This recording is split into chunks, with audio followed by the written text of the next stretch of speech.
धर्म, रिलीजन और चर्च, इन तीनों को जोड़ के मैं ये पूछना चाहती हूँ कि अभी 25 दिसंबर को क्रिसमस डे था, हाँ तो बड़ा एक चल रहा था सैंटा वर्सेस सनातन। तो बहुत आज से पहले मैंने भी ये चीज़ें नहीं देखी। पहले तो लोगों ने ये शुरू कर दिया, इंस्टाग्राम पे रील्स चल रही थी, यसूदी बल्ले बल्ले जैसे गाने चला रहे हैं, ठीक है। फिर लखनऊ में एक जहाँ पे क्रिसमस का सेलिब्रेशन हो रहा था, वहाँ पे लोगों ने श्री कृष्ण के नारे, राधा वही कृष्ण करते हुए बहुत ज़ोर-ज़ोर से गा रहे हैं और उनका पूरा मतलब जो भी फंक्शन था और जो भी सेलिब्रेशन था उसको भंग किया उन लोगों ने। और ऐसे जो इस्कॉन वाले वो श्रीमद् भागवत गीता का वो देते हैं, उसको किताब को नचा रहे हैं हाथ में, सेल्फीज़ बना रहे हैं और मतलब कहीं से ये नहीं लग रहा था कि वो भक्ति भाव के चलते कर रहे हैं। फिर स्कूल में एक हिंदू संगठन के लोगों ने जाके क्रिसमस ट्री तोड़ दिया। बेचारे छोटे-छोटे बच्चों ने फंक्शन की तैयारी की हुई थी, कैरल्स तैयार कर रखे थे, वो नहीं होने दिया। और जगह-जगह एक इंदौर में हमने देखा कि जो स्विगी, ज़ोमैटो का कोई एक डिलीवरी बॉय था, वो सैंटा की ड्रेस में ड्रेस्ड अप था, उसकी ड्रेस उतरवा दी। तो हम हमेशा से देखते आए हुए थे कि सैंटा एक जब सैंटा क्रिसमस डे में सैंटा कोई बन के आता है, तो बच्चे बड़े खुश होते हैं कि सैंटा आएगा, गिफ्ट्स बाँटेगा। तो क्या हमारा सनातन धर्म इतना मतलब इससे इन चीज़ों को भंग ना करे तो क्या छोटा हो जाएगा अगर कोई क्रिसमस डे मना लेगा या कोई क्रिसमस डे पे सांता बन जाएगा? नहीं, छोटा क्यों होगा? आज तक बना हुआ है क्योंकि व्यापक विचार वाला है। तो जो भी है हमारा जो धर्म है वो इन सब से बहुत ऊपर है, इसीलिए किसी को भी आहत नहीं करना चाहिए। लेकिन दिक्कत कई बार क्या होती है ना कि हम जो इस सार्वभौमिक विचार को लेके चलते हैं ना, तो ये विचार दूसरों का नहीं है। दूसरे अपने को एक्सक्लूसिव मानते हैं।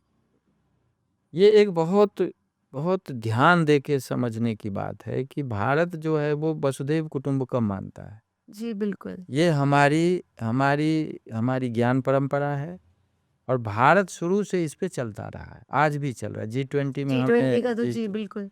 और उसके बाद हमारे देश से ही अभी जो है वो वन हेल्थ सिस्टम की बात शुरू की है प्रधानमंत्री जी ने कि जब हमारा पूरा पृथ्वी हमारी फैमिली है तो फिर सबका एक हेल्थ सिस्टम होना चाहिए, कोरोना के बाद खास करके। तो हमारा आज भी वही दृष्टि है, हमारी विदेश नीति भी आज वैसे ही चल रही है।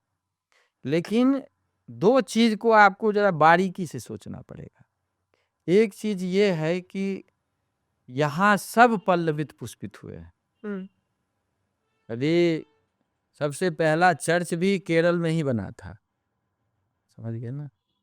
और दूसरे धर्म के जो दूसरे आप कहिए मजहब या जो भी है, भारत में उनको शुरू से रिस्पेक्ट दिया गया है। स्वामी विवेकानंद जी ने यही कहा था शिकागो में कि मैं उस परंपरा को बिलोंग करता हूँ जिसने न दूसरे को केवल आदर दिया है बल्कि दूसरे को एक्सेप्ट किया है। एक्सेप्ट किया है। ये स्टेटमेंट तो एक तरफ है, लेकिन दूसरी तरफ जो है वो भारत के इस व्यापक विचार का बहुत लोगों ने दुरुपयोग भी किया है। ये भी समझने की बहुत ज़रूरत है कि हमें इस विचार की भी रक्षा करनी है, ये भी हमारी जिम्मेदारी है। इसीलिए जो भी करे वो सब स्वागत योग्य है, लेकिन वो करने में ये भी इंटेंशन ना हो कि भारत के इस विचार को ही कुंठित कर दें। क्योंकि मैकॉलियन एजुकेशन का ये भी एक मकसद रहा है। आप मोनियर विलियम की डिक्शनरी पढ़िए, अब वो संस्कृत इंग्लिश डिक्शनरी लिख रहे हैं, लेकिन भूमिका में क्या लिख रहे हैं? भूमिका में एक इतना बड़ा प्रोफेसर ब्रिटेन का, और वो भूमिका लिख रहा है कि मैं जो English dictionary Sanskrit English dictionary लिख रहा हूँ, वो इसलिए लिख रहा हूँ क्योंकि भारत में मुझे क्रिश्चियनिटी फैलाना। हुँ।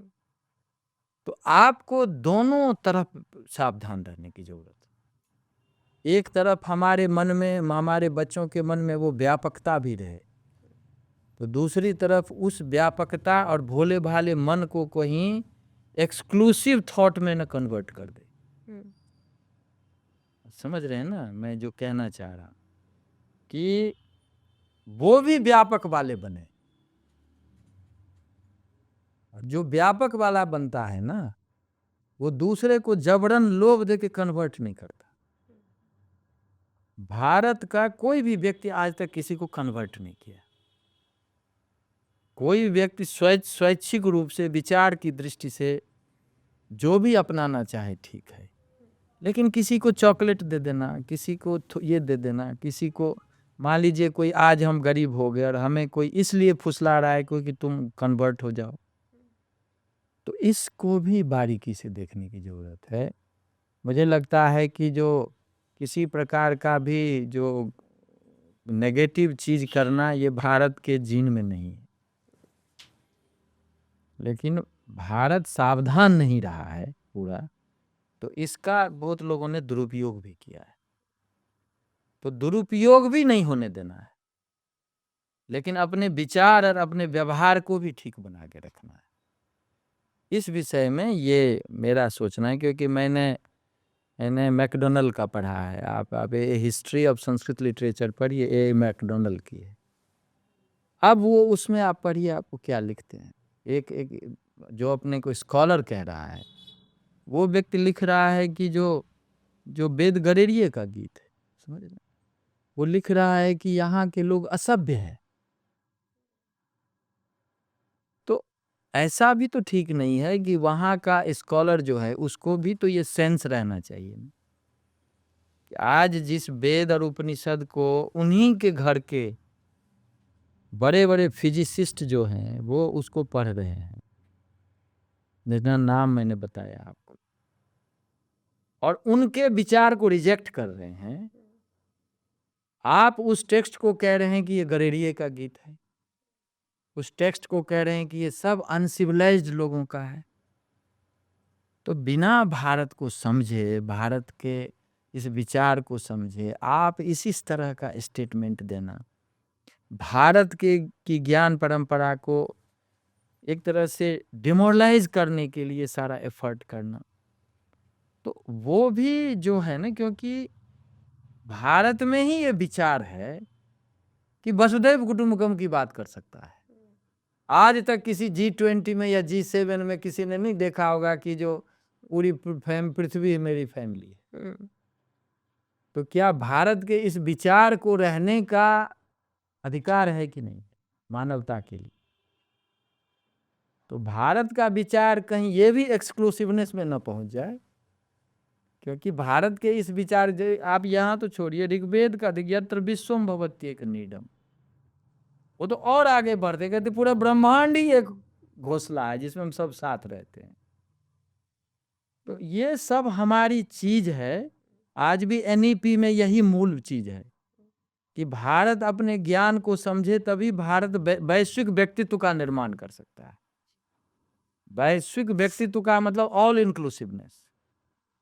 तो इसको दोनों तरफ से देखना चाहिए कि हम अपने ज्ञान को बचा के भी रखें, क्योंकि ज्ञान मतलब विश्व के लिए ज्ञान, मानवता के लिए ज्ञान। लेकिन यदि कोई सच्चे मन से किसी के प्रति भी रिस्पेक्ट रखता है, क्योंकि हमारे यहाँ तो बहुश्याम प्रजाएय, सब वही है, तो जब सब वही है तो वो भी वही है, इसीलिए हम उसको भी अपना परिवार मानते हैं। लेकिन इस विचार को सुरक्षित रखना भी हमारी जिम्मेदारी है, ये भी डिसिजन है। तो बिना किसी उधम मचाए हुए अपने विचार को ठीक से रखना, तार्किक पूर्वक रखना, बिल्कुल। और दूसरे को ये कन्विंस कराना कि ये विचार जो है आप भी इसको आगे बढ़ाएं, और भारत का जो औदार्य भाव रहा है दुनिया के प्रति शुरू से, वो आपके यहाँ भी रहे, कुछ आप भी सीखें, कुछ हम भी सीखें, दोनों मिल के चलें तो बहुत अच्छा है। बाकी किसी भी प्रकार का उपद्रव जो है वो ठीक नहीं। बस अब रुकना नहीं है, ऐसी बहुत सारी इंटरेस्टिंग क्लिप्स इस चैनल पे अपलोड हुई हैं। एक्सप्लोर करते रहिए, देखते रहिए और वीडियोस को एंजॉय करते रहिए।